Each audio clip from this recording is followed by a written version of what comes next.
ערב טוב לכולם, שמח לארח את כולכם. אנחנו נתחיל עוד חצי דקה.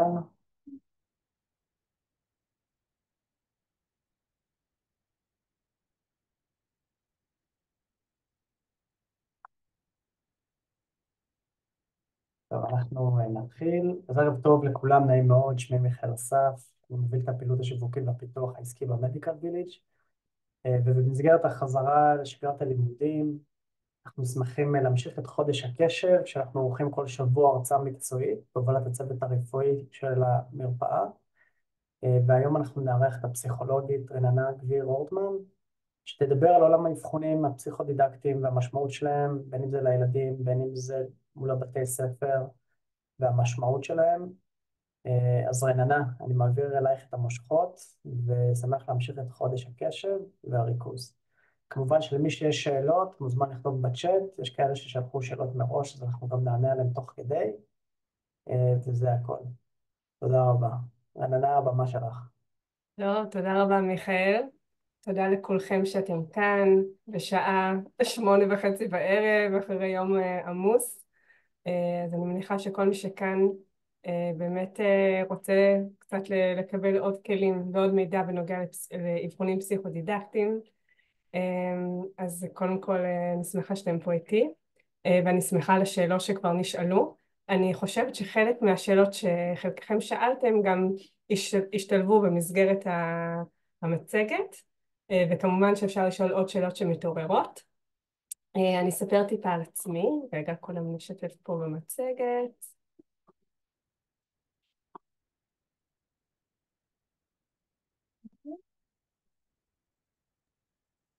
רואים מצוין. מעולה. אז אני אספר שאני פסיכולוגית אחרי התמחות שיקומית.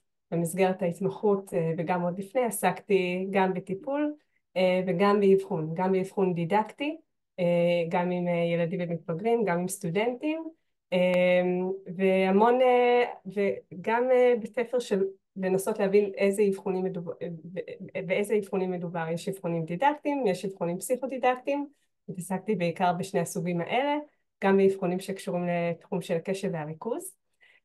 אני נורא אוהבת את החיבור שבין עולם האבחון ובין עולם הטיפול.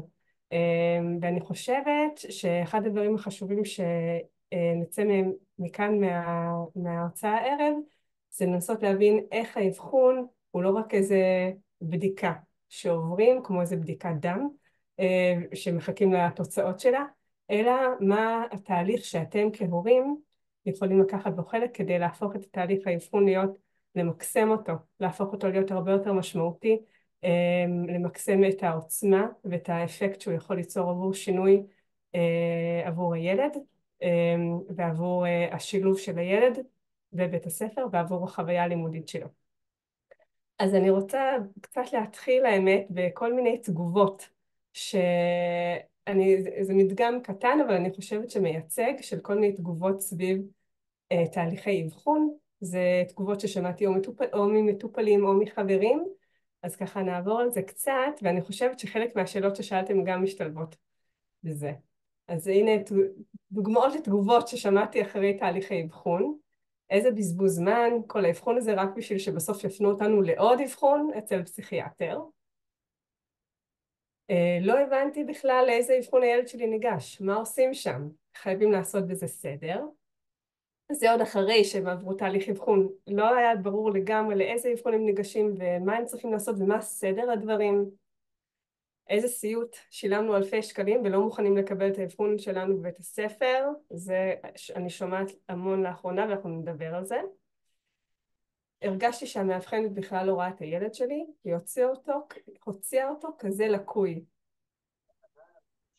תגובה נוספת, אני מתלבטת אם לשתף את הילדה בכל ההבחנות שהיא קיבלה, זה לא סתם יגרום לה לירידה בביטחון העצמי. וסוף סוף קיבלנו חותמת על כל הקשיים שהתמודדנו איתם לאורך שנים. אז כמובן, האמת שיצא שבאמת רוב התגובות פה הן תגובות קצת יותר שליליות או מבולבלות ומתוסכלות. בסוף גם כן היה לי חשוב גם להתייחס לתגובה חיובית. אני חושבת על מנת להגיע לתחושה שהאבחון נותן לכם את הכלים ונותן איזושהי הבנה של הקשיים והאתגרים, צריך באמת לעשות איזשהו סדר. המטרה של האבחון בסופו של דבר היא לעשות איזשהו סדר ואיזושהי תוכנית עבודה, וזה נורא מצער אותי לפעמים שתהליך האבחון לפעמים דווקא יוצר איזשהו כאוס וחוויה של בלבול. אז המטרה של הוובינר היא כדי קצת לעזור לכם להגיע עם איזושהי עמדה קצת יותר מושכלת ועם איזושהי עמדה פנימית קצת יותר פתוחה כדי לעבור את התהליך של האבחון בצורה מיטבית. אז על מה נדבר? אנחנו קודם כל נעשה סדר. מורה נבוכים נתייחס לכל מיני נושאים ומידע שכן כדאי להכיר בתחום של האבחונים הפסיכודידקטיים. אנחנו נתייחס גם לתוכנית מלקויות ללמידה, שהיום בישראל כשמדברים על אבחון פסיכודידקטי חייבים... רננה, את שומעת אותי? כן. אולי את יכולה ללחוץ רק F5 על המצגת, כי אז השקופיות לא עוברות פשוט. אם את רצה על השקופיות, אז לפחות אנחנו, נראה לי הקהל לא רואה אותה. רגע, עכשיו רואים? אנחנו רואים את השקופיות, את רק צריכה ללחוץ F5 על המצגת, אוקיי? F5, לחצתי. רגע, או לכפתור מצד שמאל למטה של ההצגה. בוא נראה אם הכל בוא נראה, יצאתי רגע. בדיוק, בוא נראה רגע שהכל עובר ותקין. עכשיו זה בסדר? שנייה אחת, לא רואים את זה עדיין, דקה. עכשיו, פשוט אנחנו רואים, זה לא עובר אוטומטית, זאת אומרת, רק תוודאי שאת מול השקופית הנכונה, עכשיו את על שקופית 3. בסדר? נכון, ואז רק מה צריך... תעברי רק לשקופית 4 שאת רצה פשוט, אז זה... רגע, ונגיד עכשיו אם אני עושה את שקופית 4, רואים שעברתי לשקופית 4? לא רואים שאת בשקופית 4, אז בגלל זה אני... ראיתי שאת מדברת ואנחנו... אוקיי, לא היינו אז איתך בשקופיות. אפשר גם להישאר ככה. ככה רואים אם אני עוברת ככה? ככה רואים, עכשיו רואים. אז נשאר ככה, בלי הנפשות, זה יהיה בסדר. מעולה. טוב, אז על מה נדבר בשקופית הערב? 3. מעולה. כן. אז באמת, קודם כל נעשה איזשהו סדר, נתייחס לתוכנית מלקויות ללמידה, שחשוב לדבר על זה, זו תוכנית בעצם שעושה איזשהו איגוד ומרכזת את תחום האבחונים הפסיכודידקטיים מחטיבות הביניים בבתי ספר, ואנחנו נדבר על זה בצורה יותר מעמיקה. והדבר האחרון שקצת נגעתי בו, חשוב לי שנדבר על האבחון כחלק מאיזשהו תהליך יותר, כתבתי פה טיפולי, אבל למעשה להפוך את האבחון לאיזשהו חלק מתהליך הצמיחה והקידום של הילד. אני מבטיחה שגם נדבר על, קוראים לזה הקלות, אני לא אוהבת להשתמש בביטוי הזה, אני אוהבת להשתמש בביטוי הרשמי התאמות בבחינות, אז אני מבטיחה שנדבר גם על זה. אוקיי, קודם כל חשוב לדבר על סוגי האבחונים. מיכאל, רק תגידי, רואים שעברתי לשקופית 4?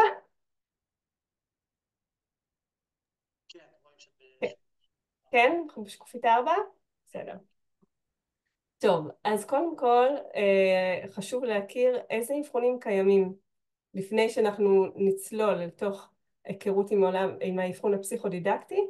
המון פעמים יש איזשהו בלבול ומגיעים בטעות לפסיכיאטר וחושבים שזה האבחון, ואז הולכים לאיזשהו מאבחן וחושבים שפה הכל נגמר. אז אני רוצה לעשות איזשהו סדר קודם כל בסיסי באילו סוגי אבחונים קיימים, וככה קצת להכווין אתכם לדעת לאיזה אבחון אתם בעצם רוצים לגשת בהתאם להתמודדות של הילד או הילדה. זה לא תחליף לאיזושהי התייעצות עם גורמים נוספים, אבל כן חשוב לי שתכירו את הדברים באופן כללי.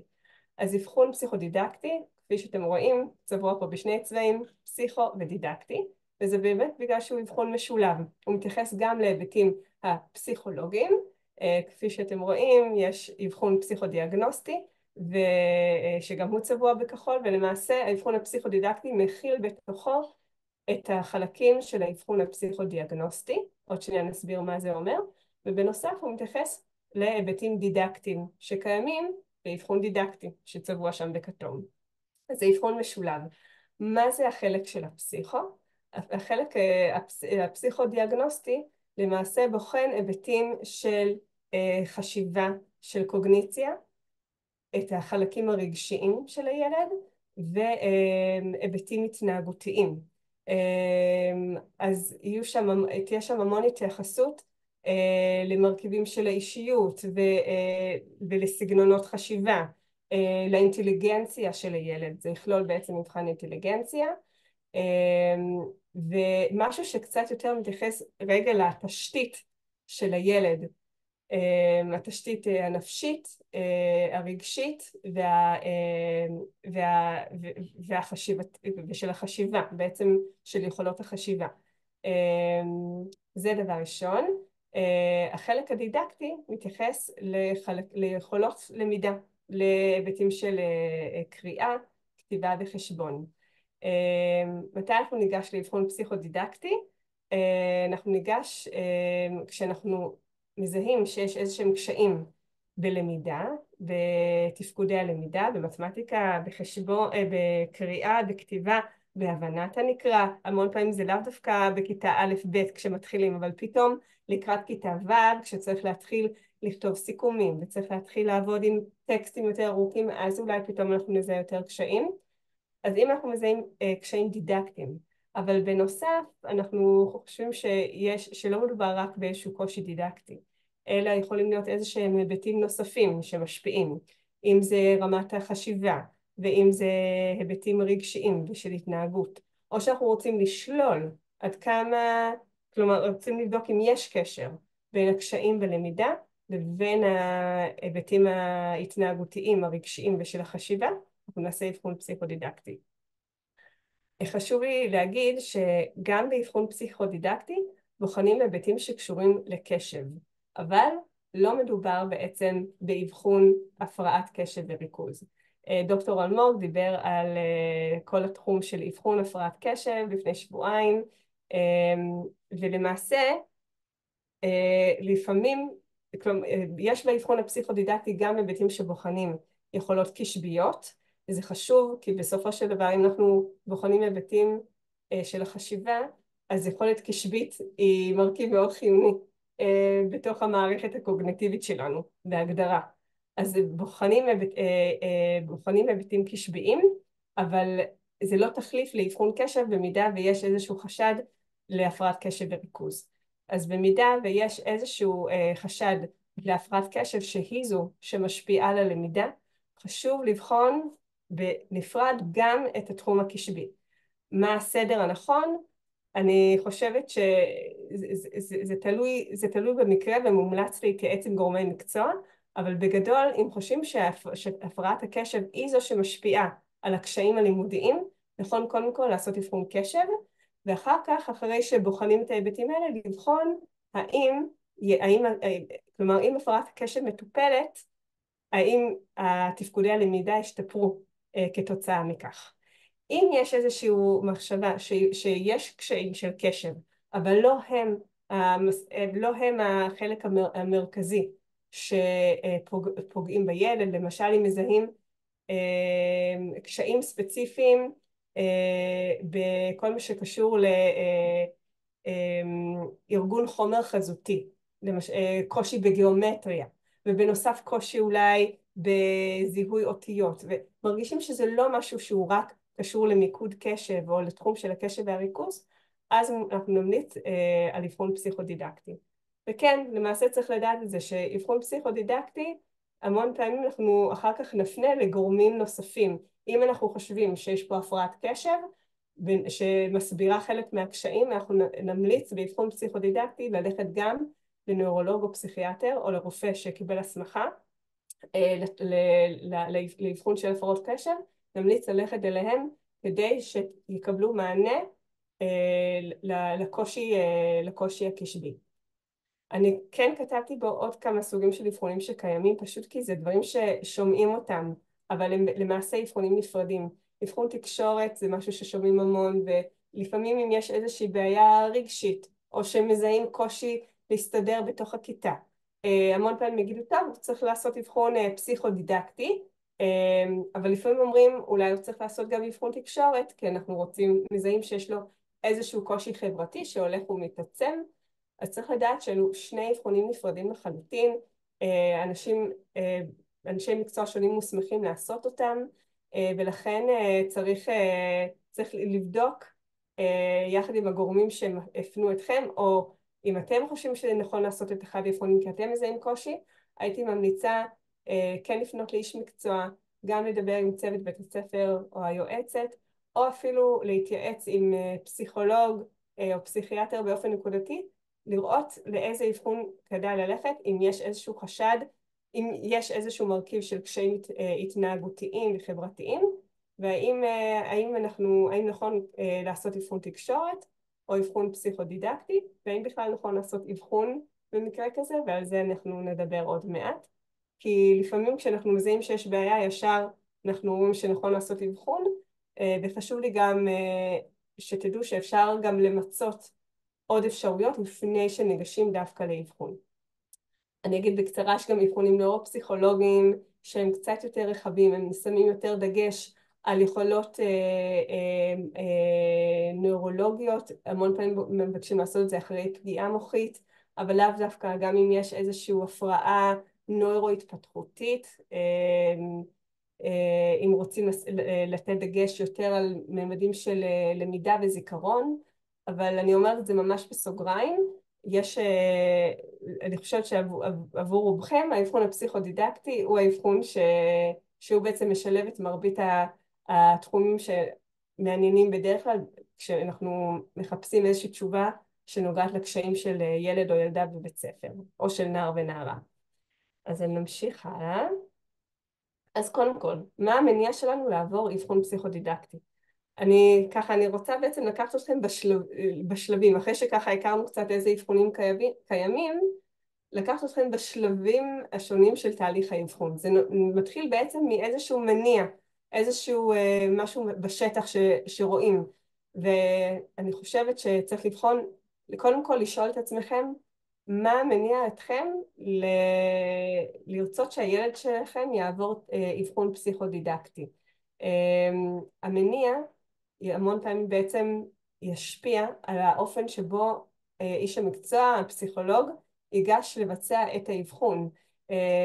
אם אתם שמים דגש על זה שהמורים בעיקר התלוננו על קשיים שיש בבית ספר, אבל אתם אולי בבית לא כל כך שמים לב לזה, אז צריך לבחון את זה.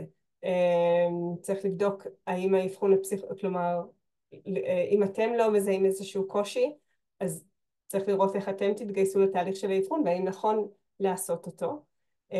זה יכול להיות מצב הפוך, שבית ספר דווקא לא ממליץ, ולכם יש איזושהי תחושת בטן שיש איזשהו קושי. זה יכול להיות מפערים שאתם מזהים בין התפקוד הלימודי של הילד לשאר ילדי הכיתה, בסוגריים אני אומרת בין הילד שלכם לבין האחים שלו, שפתאום מזהים שלא יותר קשה, אבל לאו דווקא מתוך איזשהו פנייה של הצוות הלימודי.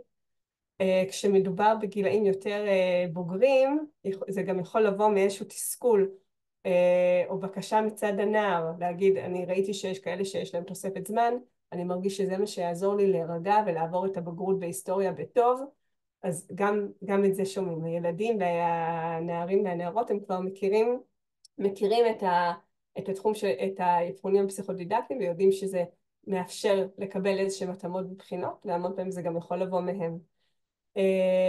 אני חושבת שלא משנה מה המניע, כל מניע הוא לגיטימי, אבל כן נכון בעיניי לעשות איזשהו חיבור. אם אתם מרגישים שיש איזשהו צורך, יהיה יותר נכון לגשת לאבחון אחרי שסיפרתם וביררתם את זה עם צוות בית הספר, וזה יחזור לאורך הדרך. תמיד תמיד תמיד האבחון בעצם יהיה מורכב מאיזשהו שילוב או חיבור של התפקוד שלו גם בבית ספר וגם בבית, גם מה שקורה במסגרת בית ספר וגם מה שקורה בתהליך האבחון. זה לא נפרד, יש משמעות שבית הספר בעצם יהיה מעורב וישקף איזושהי תמונה, וגם כי, גם, במיוחד כשנדבר על התוכנית של מלקויות ללמידה, אבל כדי באמת לבחון האם יש הפרעת למידה, אנחנו צריכים לבחון שבית ספר נתן את המענה ועשה איזושהי התערבות כדי לראות שהילד באמת, כדי לראות אם ניסו לעזור לו לצלוח את הקשיים שלו. ולכן בכל מקרה כשאנחנו מתחילים תהליך אבחון, נכון לשתף את בית ספר ונכון להגיע איתם לאיזושהי רמה של שיתוף פעולה לפני שמתחילים את התהליך. אוקיי, אז השאלה הבאה, החלטנו שצריך לעשות אבחון. השאלה היא, אנחנו עושים את האבחון באופן פרטי או דרך השפ"ח, שזה בעצם כיום תוכנית מלקויות ללמידה. זה לא מדויק, תוכנית מלקויות ללמידה זו תוכנית שפועלת כיום בחטיבות הביניים ובתיכונים. יש גם אבחונים דרך השפ"ח שנעשים ביסודי. וכאן נשאלת השאלה איפה פועלים. אז אני אגיד שתוכנית מלקויות ללמידה בעיקרון היא תוכנית שרצה כבר בערך 10 שנים, והיא הולכת ותופסת תאוצה ויותר ויותר רשויות פועלות תחתיה. זה אומר שבית הספר לא יכול לקבל אבחון שנעשה באופן פרטי. הוא חייב, אם יש נער או נערה שרוצים לעבור תהליך של אבחון, זה חייב להיות במסגרת בית הספר. זה נועד כדי באמת לעשות איזשהו סדר בכל, גם באינפלציה של כמות האבחונים שהתעוררה בשנים האחרונות, וגם כדי ליצור איזושהי סטנדרטיזציה לתהליך האבחון. אני קצת ארחיב על זה עוד מעט. וצריך לראות אם אתם, איפה אתם גרים, ואם הרשות שלכם פועלת תחת תוכנית מלקויות ללמידה. אם יש לכם ילד שהוא בגיל יסודי, אז אפשר, בכל מקרה אני ממליצה להתייעץ עם השפ"ח או עם פסיכולוג של בית ספר, לראות אם נכון לעשות את תהליך אבחון פרטי, או אם כן נכון כבר לחכות עם זה ולחכות שהוא יעשה את האבחון דרך בית ספר. אז מתי בכל זאת נכון לבצע אבחון פסיכודידקטי באופן פרטי? קודם כל, כשאין תוכנית של מל"ל, מלקויות ללמידה, ברשות. אם זה לא קיים, אז זה אומר שהבית ספר כן מחויב לקבל אבחונים חיצוניים, לבחון אותם, לבדוק אותם, ולפעול על פי ההמלצות. הוא לא חייב לקבל את כל ההמלצות, אבל הם כן יכולים לעבור על זה, והם כן, כלומר, זה תהליך בעצם שבו הם בוחנים אבחונים חיצוניים, פרטיים, ועל פיהם בוחנים את אם כן לקבל את ההתאמות לבחינה או לא. מתי עוד נכון לבצע אבחון פסיכודידקטי פרטי? בגילאי יסודי, אם אתם מזהים ככה לקראת כיתה סוף ב' או ג' שיש איזשהו תפקוד לימודי שהוא ירוד, ושיש איזשהו קושי לרכוש את מיומנויות הקריאה והכתיבה, ויש איזושהי שאלה כללית בכלל לגבי ההתנהלות ויכולות החשיבה, אני חושבת שאז יש איזשהו ערך לעשות אבחון פרטי. אני עדיין חושבת שנכון, כמו שאמרנו קודם, לשתף את בית הספר ולראות אם יש אפשרות לאבחון או למיפוי היכולות שלו דרך בית ספר. המון פעמים יעשו איזשהו מיפוי בבית ספר, ובנוסף, ההורים ירצו לקבל מידע נוסף כדי דרך אבחון. בתוך האבחון יהיו גם המלצות חינוכיות, איך לפעול ואיך נכון לגשת בתהליכי למידה בתוך בית ספר, והם יכולים להיות תהליכים שמשלימים גם אבחון חיצוני וגם מיפוי בתוך בית ספר. אם עכשיו יש בתי ספר וזה תלוי מקום, אם אתם מרגישים שהבית ספר לא נותן מספיק מענה לקשיים של הילד, וזה יכול להיות תלוי בהיעדר כוח אדם או שאין מספיק אבחונים. אני כן נתקלתי בהמון מקרים שבהם יש את התוכנית מלקויות ללמידה, אבל הנער או הנערה לא קיבלו תעדוף לעבור תהליכי האבחון. במקרה כזה אני כן חושבת שיש ערך לעשות אבחון פרטי, לאו דווקא בשביל ההתאמות. שוב, את ההתאמות לבחינות זה רק דרך תוכנית מלקויות ללמידה. אין אפשרות לקבל אבחון חיצוני איפה שהרשות עובדת בתוכנית הזו, אבל כן יש ערך גם, גם בשביל לקבל את ההמלצות החינוכיות, וגם בשביל הנער עצמו, וגם בשביל ההורים, כדי להבין איפה הקשיים עומדים. אז אם משום מה אין שיתוף פעולה עם בית ספר, אז אולי נכון לבחון אופציה של אבחון פרטי, ובוודאי אם אין את זה ברשות.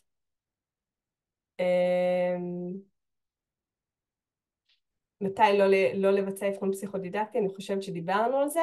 אני כן אגיד שאם אתם מזהים שיש איזשהו קושי, אבל אתם מרגישים שהקושי הוא נורא ממוקד, למשל, יש איזשהו קושי רגשי, אבל דווקא בבית ספר, כלומר מבחינה לימודית, אתם לא מזהים קושי. יש אולי קושי עם גבולות בבית ספר ועם סמכות, אבל לימודית אתם לא מזהים איזשהו קושי, יכול להיות שנכון יותר לפנות להערכה פסיכולוגית או לאבחון פסיכודיאגנוסטי, ולא להעביר אותו, כלומר אין טעם לבחון את יכולות הלמידה כי אתם מזהים שהן תקינות. אם, בנוסף, אם מזהים רק קשיי קשב מבודדים, לבחון רק לבחון באבחון קשב, רק את התחום הזה. עכשיו, אני חושבת שאם אתם מזהים שיש איזשהם קשיים, בין אם זה תחומים רגשיים, ובין אם זה גם תחומים של למידה, קודם כל, אני חוזרת על זה, אבל זו נקודה חשובה, המון פעמים אפשר לחסוך תהליך של אבחון שהוא גם יקר והוא גם ארוך ודורש המון משאבים מאיזושהי שיחה עם צוות בית ספר, או לפנות לאיזושהי הדרכה. אם אתם מזהים קושי רגשי עם הילד, לאו דווקא, יכול להיות שלאו דווקא עכשיו צריך לעבור תהליך של אבחון פסיכולוגי. יכול להיות שאפשר להסתפק גם בהתייעצות עם איש מקצוע, עם פסיכולוג, או עם מטפל מוסמך אחר, ולעשות איזשהו תהליך יותר ממוקד בקשיים, לראות אם נכון להתחיל איזשהו טיפול רגשי. אני אומרת את זה כי המון פעמים עושים אבחון ארוך ארוך, ואז ההמלצות הם ללכת לטיפול רגשי. וחבל, אני חושבת שזה תהליך שבו ההורים מרגישים שהם רצו לקבל איזושהי תמונה יותר רחבה, ובסופו של דבר המסקנות היו מסקנות שכן צריך להתייחס להיבט הרגשי. אז אני חושבת שצריך לבחון עם טוב טוב מה המידע הנוסף שהאבחון יכול לתת לכם, ולאו דווקא תמיד כשמזהים בעיה ישר להגיד טוב, צריך לעשות אבחון. אז פה מידת שיתוף הפעולה עם בית ספר ועם גורמים טיפוליים בבית ספר יכולים לתת לכם המון אינדיקציה אם כן נכון להתחיל תהליך של אבחון או לא. טוב, אז כאן זה פשוט רגע קצת לסבר את האוזן לגבי כמות הגידול שהיו בקבלת ההתאמות. אלה נתונים מלפני 20 שנה בערך עד לפני 10 שנים, כשהתוכנית התחילה לפעול בשנת 2014. בשנת 2014 שיעור מקבלי ההתאמות היה מעל 40%. כשזה בעצם לא תואם את הספרות ואת הידע המחקרי על לקויות למידה שמצויות, תלוי איך מסתכלים את זה, בין 3 ל-15% או אפילו 3 ו-20%, גם אם מוסיפים היבטים קשביים. אם ההתאמות נועדו לאפשר איזשהו שוויון הזדמנויות, אז נוצר כאן איזשהו פער שדווקא הגדיל את הפער. אנשים שהיה להם כסף לבצע אבחון, ואבחונים פרטיים עולים אלפי שקלים, אז הם קיבלו את ההתאמות, ועוד מקומות אחרים סוציו-אקונומית נמוכים יותר, קיבלו פחות התאמות. אז זו הנקודה הראשונה, שבגללה התוכנית התחילה לפעול. עניין נוסף חשוב זה היעדר התערבות טרם ביצוע האבחון. שוב, אנשים היו מבצעים אבחונים ברגע שהיו מזהים איזשהו קושי. הגישה היום היא מבקשת כל הזמן לבחון את היכולת להתערב ולפעול לפני, כלומר, תמיד יש איזשהו ערך בבדיקה, בזיהוי קושי, לבצע איזושהי התערבות, ואז לראות אם יש איזשהו שיפור. אני גם ארחיב על זה עוד רגע, כשאנחנו נראה מהי הגדרה של לקות למידה. אבל, ובנוסף, מתן ההבחנות הרבות בסופו של דבר ניוון איזה שהן התמודדויות שהן יהיו חשובות עבור ילדים, עבור מתבגרים.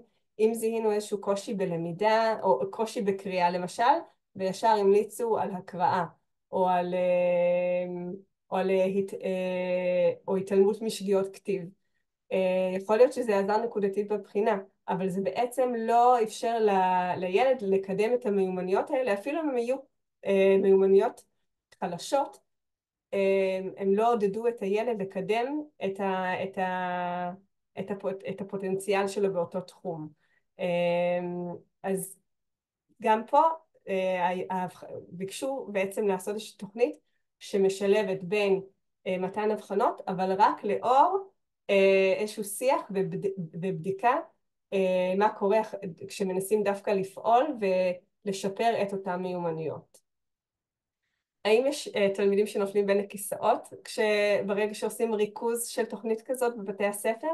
אני חושבת שכן, אני רואה שזה קיים, אבל הערך בסופו של דבר הוא כן ערך שבא לעשות איזושהי סטנדרטיזציה גם בכלי האבחון, ולמנוע גם איזושהי שרלטנות, ולדייק את הצרכים, לבדוק שההתאמות באמת מגיעות לתלמידים שזקוקים לזה, ולאפשר תהליכי למידה משמעותיים עבור ילדים גם כשיש להם איזה שהם קשיים. אז גם אנחנו לא נעבור על כל המלל פה, רק חשוב לי להגיד ב-DSM-5, שזה בעצם ספר האבחנות הפסיכיאטרי, הגרסה הכי מחודשת יצאה גם בערך בתקופה של התוכנית הזאת יצאה לפועל בשנת 2013, וגם בהגדרת לקות הלמידה, רק תסתכלו על נקודה 1 ו-2, באופן אינרנטי מתייחסים, כבר לא משתמשים במונחים של לקות למידה, לקות יותר מדגישה את איזשהו ליקוי מהותי, נגיד לקות בקריאה, שזה מדגיש איזשהו קושי מהותי בקריאה. לעומת זאת היום מתייחסים לביטוי הפרעת למידה ספציפית. מה הפרעת למידה מדגישה? שיש משהו שמפריע ללמידה. ולכן אם אנחנו יכולים לבחון איך אנחנו מתקנים את ההפרעה הזאת, כלומר ההסתכלות היא הרבה יותר על התפקוד בפועל, אז יכול להיות שרק אחרי שאנחנו נראה שניסינו לעשות איזושהי התערבות ממוקדת, רק אחר כך אנחנו נתייחס לתפקוד כתפקוד שהוא בעצם מופרע, שיש כאן איזושהי הפרעת למידה. אבל בהגדרה, הלקות היא מתייחסת לזה שכבר ניסו לתת איזשהו מענה נקודתי לאותם קשיים. ולכן שיתוף הפעולה עם בית ספר בתהליך האבחון הוא בעצם אינרנטי. אי אפשר לעשות תהליך אבחון חיצוני מבלי לדעת מה המענים שניסו לתת בבית ספר.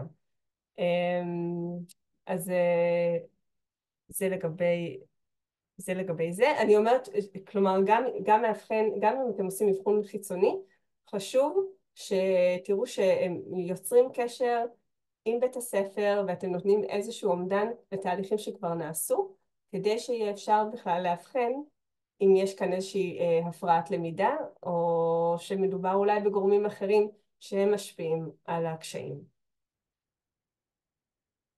זאת רשימה של הרשויות שכרגע פועלות תחת התוכנית. כל שנה בעצם יש עוד ועוד רשויות. כרגע זה פועל בחטיבות הביניים. אני מניחה שבהמשך זה גם יפעל גם ביסודי, אבל אני לא יודעת להגיד. באופן כללי תהליכי אבחון גם מנסים לעשות אותם לאו דווקא ביסודי, שוב, כי יש ערך לתהליכי ההתערבות, לפני שאנחנו מאבחנים שיש פה איזושהי לקות. אוקיי, אחרי שככה נתנו איזשהו רקע על איזה אבחון, האם לעשות אבחון פרטי או דרך השפ"ח, כן קצת להכיר מה התחומים שנבדקים באבחון הפסיכודידקטי. קודם כל, האבחון יהיה מורכב מאיזשהו מבחן אינטליגנציה, יש כמה סוגים, אבל נראה לי זה פחות חשוב כרגע להתעמק בזה. בדרך כלל תהיה התייחסות למרכיבים של הקשב ולתפקודים ניהוליים שבוחנים היבטים יותר שנשענים על הקשב, אבל בוחנים יותר יכולת של התארגנות, תכנון פעולה, תפקודים גבוהים של ארגון, הפשטה, גמישות, כל מיני תהליכים שהם חשובים מאוד גם בשביל תלמידים. נגיד ההבדל בין לשנן את מה שכתוב בכיתה לבין לכתוב פסקה ארוכה והבעה בכתב. פה אנחנו נדרשים לא רק לזכור אלא גם לנהל את כל המידע ולדעת לשלוף מידע רלוונטי, לדעת להפריד בין עיקר וטפל, לדעת לסדר את הדברים בצורה קוהרנטית, לזכור מה הייתה המשימה. אלה התפקודים הניהוליים שנותנים עליהם דגש. יבחנו גם יכולות שפתיות, את כל ההיבטים המילוליים, יבחנו גם היבטים ביצועיים, שזה אולי יותר היכולות הלא מילוליות, יכולות חשיבה חזותית, לראות איך אפשר אינטליגנציה שהיא בעצם לאו דווקא שפתית, בודקים היבטים של למידה וזיכרון, בוחנים היבטים רגשיים, עושים הערכה רגשית, ובוחנים את התפקודים הדידקטיים בנפרד, תחומים של קריאה, של כתיבה, של מתמטיקה, לפעמים גם את התחום של האנגלית. אז אלה התחומים שבדרך כלל שמים להם דגש. אני אגיד שגם בתוכנית מלקות ללמידה, יכול להיות שיגידו שלא תמיד צריך לשים דגש על כל הרשימה הזאת. על מה ישימו את הדגש יהיה תלוי במניע לביצוע האבחון. אם אנחנו לא מזהים שיש קשיים בכלל בקריאה ובכתיבה, אבל רק בחשבון, יכול להיות שישימו על זה יותר דגש. ואם אנחנו חושדים שיש איזשהו מרכיב, למשל בזיכרון, שהוא משפיע, אז יכול להיות שדווקא ייתנו על זה יותר דגש ופחות על דברים אחרים. אז המינון וכמה מקום כל חלק פה תופס, זה יכול להשתנות, גם לפי הצורך וגם לפי השיטות שבהם כל מאבחן פועל, הכלים שאיתם הוא עובד. אז איך נראה הדוח בסוף? מתחיל עם איזשהם פרטים אישיים, כן חשוב לי שתכירו את זה, פשוט שתדעו עם מה בסופו של דבר אתם יוצאים.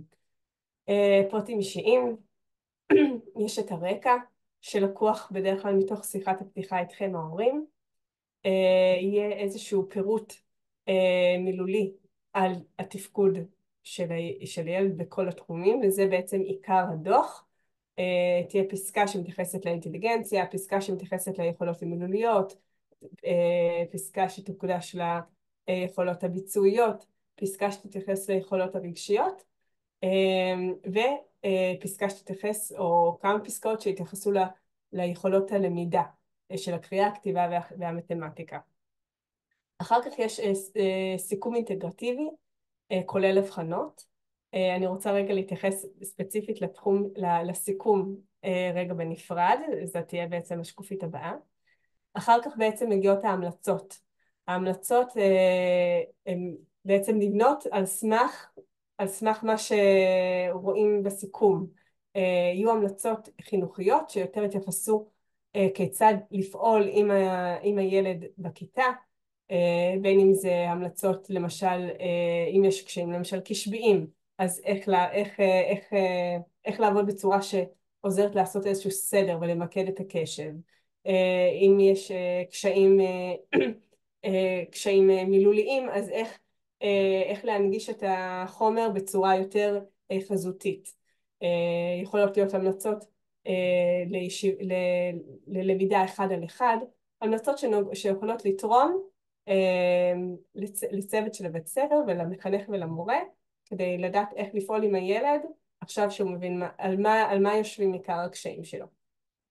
יש המלצות טיפוליות, שאלו יכולות להיות המלצות אם אנחנו רואים שמדובר בקשיים על רקע רגשי שיכולים לקבל איזשהו מענה, אז יכול להיות שימליצו גם לטיפול רגשי, יכול להיות שימליצו לפנות לפסיכיאטר אם מזהים איזשהם קשיים רגשיים או התנהגותיים שיכולים אולי לקבל איזשהו מענה יותר רחב, שאולי דורשים איזושהי התייעצות לפעמים התייעצות גם בנוגע לטיפול תרופתי, וגם המלצות אולי לפנות, אם אנחנו אומרים שיש כאן בעיה קשבית שעוד לא אותרה משום מה, יכול להיות שתהיה גם המלצה לפנות לאבחון של הפרעת קשב וריכוז נפרד. אם זה קורה, והאבחון הפסיכודידקטי מכיל בתוכו גם מבחנים שקשורים לתחום הקשב, אני ממליצה לקחת את האבחון הפסיכודידקטי, להראות אותו למאבחן של תחום הקשב, בין אם זה נוירולוג או פסיכיאטר או רופא שמוסמך, כדי שלא תהיה סתם איזושהי חזרתיות, ולעבור על אותם מבחנים פעמיים, וכן בכל זאת לקצר איזה שהם תהליכים. ההמלצות גם מכוללות את ההתאמות לבחינות, ואני גם עוד מעט ארחיב איזה התאמות קיימות, למי שככה רוצה לעשות סדר גם בזה. אחר כך יש איזשהו נספח של תוצאות, זה בדרך כלל נועד עבור אנשי המקצוע, לדעת באיזה כלים עבדו, להכיר מה המגבלות של הכלים, וחשוב לדעת שזה שכלי מסוים העיד על איזשהו לקות או איזשהו קושי או על תפקוד בעייתי, צריך לדעת שיש כלים שהם מנבאים והם יותר חזקים, יותר אפשר לסמוך עליהם, ויש כלים שצריכים איזושהי השלמה. זה לא התפקיד שלכם, זה התפקיד של אנשי המקצוע שיראו את הדוח ויפעלו על פיו. אם אנחנו רואים שמאבחן נתן המלצה על לקות מכלי שהוא לא כל כך חזק, יכול להיות שגם אחר כך ההמלצה שלו להתאמות היא לאו דווקא תתקבל. אז כן, כמובן חשוב ללכת, גם אם אתם הולכים לגורמים פרטיים, לפנות לגורמים שאתם יודעים שהוסמכו לכך, שהם מקצועיים עם ניסיון מתאים, כדי לדעת שהכלים שאיתם הם עובדים הם כלים מתוקפים, וכלים שעומדים בסטנדרטים הנדרשים, אבל זה בעיקר באמת ליצור איזשהו שיח עם אנשי המקצוע, החלק הזה של הנספח, ויבקשו גם לראות אותו, אם תשלחו את האבחון הפסיכודידקטי לבית הספר. קצת על הסיכום. בסופו של דבר, נניח שעברתם את כל התהליך הזה, עשיתם פגישת היכרות והילד עבר את כל התהליך של האבחון, וקיבלתם את הדוח. הדוח הזה הוא דוח ארוך, ואני חושבת שבסופו של דבר אתם הלקוח. האבחון הזה הוא מתייחס להמון מנגנונים קוגניטיביים וכל מיני מונחים שקשורים ללמידה, וחשוב שהוא גם מתייחס למונחים האלה באופן מקצועי, אבל גם חשוב מאוד שהוא ישוחח אליכם. לכן הסיכום בסוף הוא חשוב שאתם תקראו אותו ותרגישו שאתם מבינים במה מדובר, ושתהליך המשוב שאתם עושים עם המאבחן, אתם תצאו עם איזושהי הבנה בשפה שלכם. לא להצמד רק לז'רגון מקצועי, קשיים במודעות הפונולוגית, או הפרעה רטרוגרדית, או אינטליגנציה גבוהה או נמוכה. לא. תכלס, מה זה אומר לגבי הילד שלי? מה גורם לזה שבמקצוע מסוים הוא חזק והולך לטוב, ולמה פה אבל במקצוע הזה ממש קשה לו, ולמה אחר הצהריים קשה לו להתארגן. כאילו חשוב שזה יהיה מחובר בשטח לילד שלכם, וזה המקום שלכם להיות מעורבים בתהליך, לראות שאתם מבינים פחות או יותר את הסיכום, ואתם מבינים את המסקנות של האבחון. אני גם אגיד שדיברנו קודם על מה התחומים שנבדקים, אינטליגנציה וקשב, ותחומים מילוליים ותחומים לא מילוליים, ויכולות למידה. אבל אז כאילו אפשר להתייחס לכל תחום בנפרד, אבל בסופו של דבר אנחנו יודעים שלמרות שלמוח יש המון המון חלקים, בסופו של דבר זה מערכת אורגנית אחת, ויש איזשהו גם חפיפה ואיזושהי תקשורת בין החלקים השונים האלה במוח, וגם בין התפקודים השונים. אז חשוב שגם הדוח ישקף את הדבר הזה. כלומר, אם אני מזהה שיש איזשהו קושי קשבי או קושי רגשי, חשוב שהאבחון יסביר לכם איך או למה זה משפיע גם על היכולת הלמידה, ומתי לא. חשוב שתהיה, כלומר, בעצם איזושהי אינטגרציה וחיבור שאתם מרגישים שהאבחון עושה לכם איזשהו סדר, ולא מתייחס להכל כמו איזושהי רשימת מכולת. זה כן חשוב גם להבין שיש מנגנונים שיכולים לעבוד ביחד. אם אני מזהה שהילדה שלי היא מאוד מתקשה בקריאה, אבל יש לה אינטליגנציה חזותית מאוד חזקה, כלומר, אם מסבירים לה את הדברים בתרשים, או אם בחשבון, אם המספרים מסתבכת, אבל כשמסבירים הכל דרך ציורים של חדי קרן, אז להכיר את זה שהמנגנון החזותי זה משהו שאיתו אנחנו רוצים לשתף פעולה כדי לקדם את היכולות המתמטיות שלה. וחשוב לעשות את החיבורים האלה, לא להתייחס ליכולת החזותית כנפרדת מיכולות אחרות.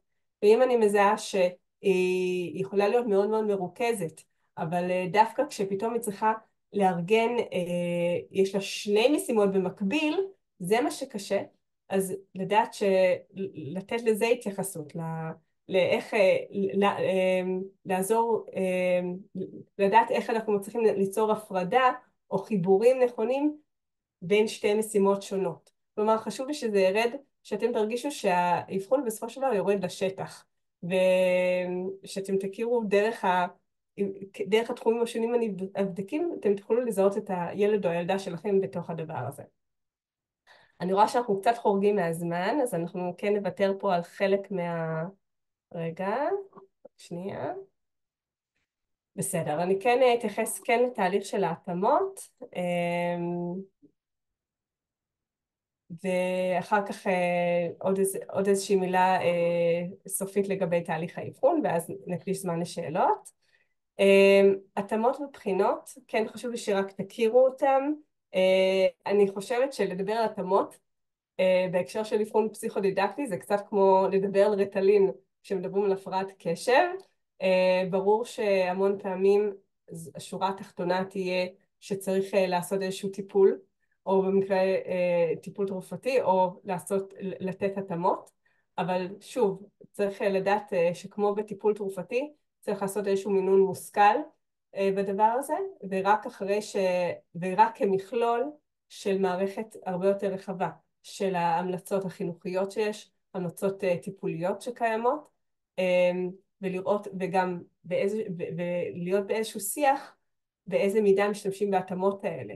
אולי לבגרויות מסוימות נכון להשתמש בהתאמות, אבל במהלך הלמידה, במהלך השנה, דווקא לא להיעזר בהם. בסופו של דבר המטרה שלנו היא לקדם את הילד בכל מיומנויות הלמידה, גם בשביל אותן מיומנויות שהמשיכו להתפתח, וגם עבור הדימוי העצמי והערך העצמי של אותו נער ונערה.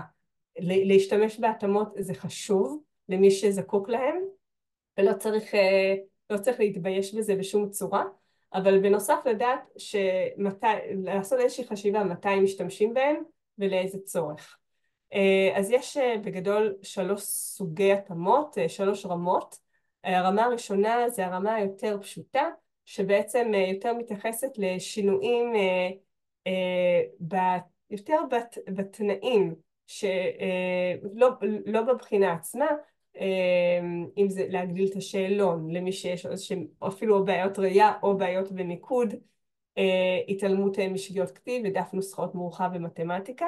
השעתוק זה בעצם במידה ויש איזשהם קשיים בכתיבה, אז בעצם התלמיד כותב את הבחינה שלו, ואז יש מישהו חיצוני שמעתיק פשוט מעתיק אחד לאחד את מה שנאמר, אז זה פשוט בא לגבור על הקושי בנראות של הכתב. אני כן אגיד ששעתוק בעיקרון הוא כן דורש אישור קצת יותר גבוה מאשר ההתאמות שכתובות כאן, אבל אני לא חושבת שאני אספיק להיכנס לזה. יש רמה קצת יותר גבוהה שמתייחסת כן לשינויים יותר דומיננטיים באופן שבו הבחינה נעשית, שזה הקראת שאלון או הכתבת התשובות לבוחן. זה די דומה לשעתוק, אבל גם פה אני לא אכנס כל כך להבדלים. והרמה השלישית שהיא, אגב, את הרמה הראשונה והשנייה אפשר לעשות על סמך אבחון דידקטי, ולפעמים גם המורים עצמם על סמך, ברמה הראשונה על סמך מה שהם רואים בתפקוד של התלמיד. אז אם מזהים שיש רק צורך ברמה 1 או 2, יכול להיות שגם פה לאו דווקא יהיה צורך באבחון פסיכודידקטי. האבחון, ההתאמות ברמה השלישית הן כבר התאמות שעושות איזשהו שינוי בתוכן הנבדק. יש פה איזשהו, מתוך איזושהי הבנה שיכול להיות שיש איזשהם תהליכים קוגניטיביים, ליקויים או מאוד מאותגרים, שיכולים להקשות על התלמיד להביא לידי ביטוי את הידע שלו, ואז אנחנו נרצה לעשות איזשהו התאמות בבחינה עצמה ובתוכן שלה, כדי שהוא יוכל להביא לידי ביטוי את הידע שלו. זה יהיה אם אנחנו נראה גם רמת אינטליגנציה שהיא יותר נמוכה, אם אנחנו נזהה היבטים קשביים מאוד מאוד חריפים, למשל קשיים בלמידה ובזיכרון, ואז יהיה איזשהו מנדט לזהות ולחשוב אם נכון לעשות התאמות מהרמה השלישית.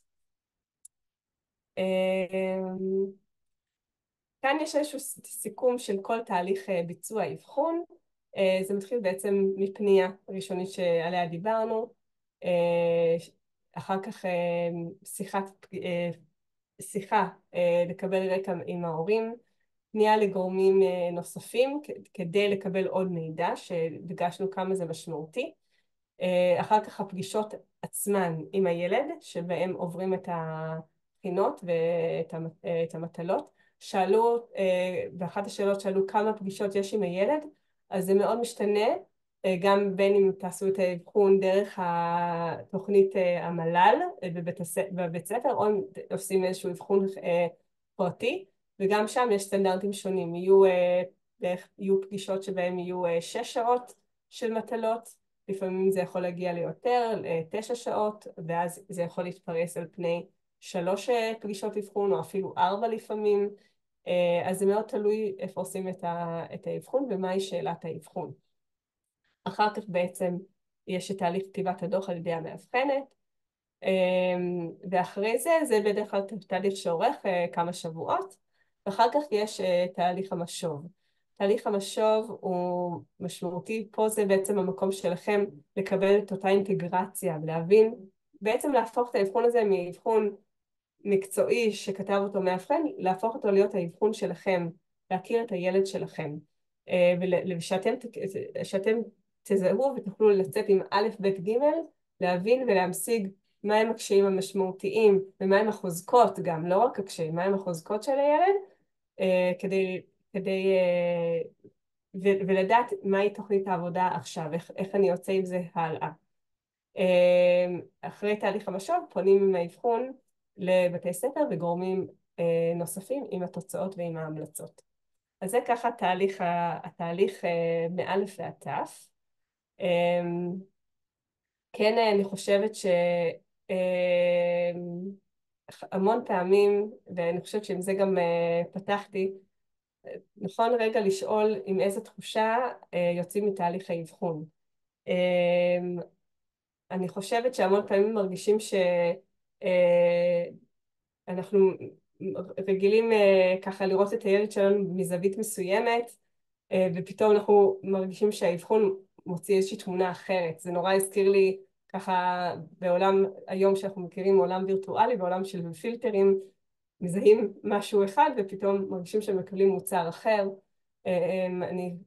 לצערי אני חושבת שיש המון הורים שלפעמים יוצאו עם תחושה של איזושהי פגימות, כשהם זיהו ככה, קראו את הדוח ורואים תפקוד ירוד, תפקוד לקוי, ופתאום מקבלים רגע פתאום אני חושבת שיש בזה איזושהי חוויה נורא מערערת. רגע, זה הילד שלי ואלה הקשיים שאיתם הוא מתמודד. אז קודם כל, כן חשוב לדעתי להגיד שהאבחון נותן איזושהי תמונה מאוד מאוד מסוימת, הוא פילטר מסוים. מעבר לזה שיש מגבלות על הכלים של האבחון מבחינת הנורמות ומה הן יכולות להעיד על הילד, הם גם נותנים זווית מאוד מאוד מסוימת. צריך לזכור שגם אם האבחון משום מה שם יותר דגש על האתגרים והקשיים, זה לאו דווקא, אתם נשארים עם אותו ילד ועם אותם חוזקות מדהימות שיש לו, ואני חושבת שתהליך אבחון טוב יהיה תהליך שבו יהיה אפשר ללכוד גם את החוזקות וגם לצד האתגרים. אבל גם לזכור שאם יצאתי עם איזושהי תחושה של משהו שמדגיש בעיקר את הקשיים, לדעת שזה פילטר מאוד מסוים. אני הרבה יותר אוהבת להסתכל על תהליך האבחון, לא בתור איזושהי מפת כבישים כזאת. אם אני עכשיו מתכננת טיסה לרומא, אני לא מצפה דרך המפת הכבישים להרגיש ולדעת מה זה רומא. זה פשוט נותן לי איזשהו כלי שדרכו אחר כך אני אוכל לנווט את המסע שלי בצורה יותר טובה. אני חושבת שנכון להתייחס לתהליך האבחון כמו איזושהי מפת שבילים שעוזרת לי רגע לנווט את לנווט רגע, לדעת עם מה יוצאים, לאיזה מקומות כדאי לדרוך, ולאו דווקא תמונה שמשקפת את הילד באופן שלם לחלוטין. אני מקווה שכן התהליכים של האבחון יהיו תהליכים שיהיו מעצימים ומקדמים, ושתוכלו ככה להיעזר גם בסביבה, גם בגורמים בבית הספר, כדי שהתהליך הזה יהיה תהליך מקדם. לא כל כך הספקנו להתייחס לשילוב ושיתוף של הילד בתהליכים האלה, אבל אם יהיה זמן לשאלות אני אוכל גם להתייחס לזה. אז מיכאל, אני חוזרת אליך. שמעת אותי? בערך, רגע, אני אעשה... אוקיי. עכשיו את שומעת אותי? חלש קצת. חלש. רגע, אני אגביר, אני אקריא את השאלה שעלתה, זה ההבדל בין פסיכודידקטי לפסיכולוגי ומה בפועל הם נותנים. זו שאלה שעלתה.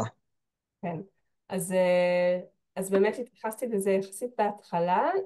אבחון פסיכודידקטי הוא שילוב של של אבחון פסיכולוגי או פסיכודיאגנוסטי, אבל הוא מתייחס גם להיבטים דידקטיים, ליכולות הלמידה. אבחון פסיכולוגי או אבחון פסיכודיאגנוסטי יתייחס בעיקר להיבטים של מיומנויות חשיבה, רמת אינטליגנציה והתמונה הרגשית. המון פעמים הוא ייתן תמונה קצת יותר רחבה בהיבטים הרגשיים, ו... ופחות, אבל הוא לא ישים דגש על מיומנויות למידה. בפועל, בשביל לקדם התאמות, יהיה צורך, אם מזהים איזה שהם קשיים בלמידה, אז נכון לעשות את האבחון הפסיכודידקטי בשביל התאמות רלוונטיות. זה השאלות שהיו עד עכשיו, אני גם לא קיבלתי עכשיו עד כה שאלות. אז רננה, אני מודה לך מקרב לב. אנחנו הקלטנו את הפרק, ואנחנו מחר נשלח אותו בוואטסאפ לכל מי שהיה. וזהו, רציתי להגיד לך תודה רבה. בשבוע הבא אנחנו גם נתראה בעוד הרצאה שמדברת על טיפול הקוקסון, ואנחנו כמובן נשלח לכם קישורים והודעות בהתאם. אז רננה, אני מודה לך מקרב לב, ותודה רבה על הזמן, ותודה רבה תודה לכולם. לכם. להתראות, ביי ביי.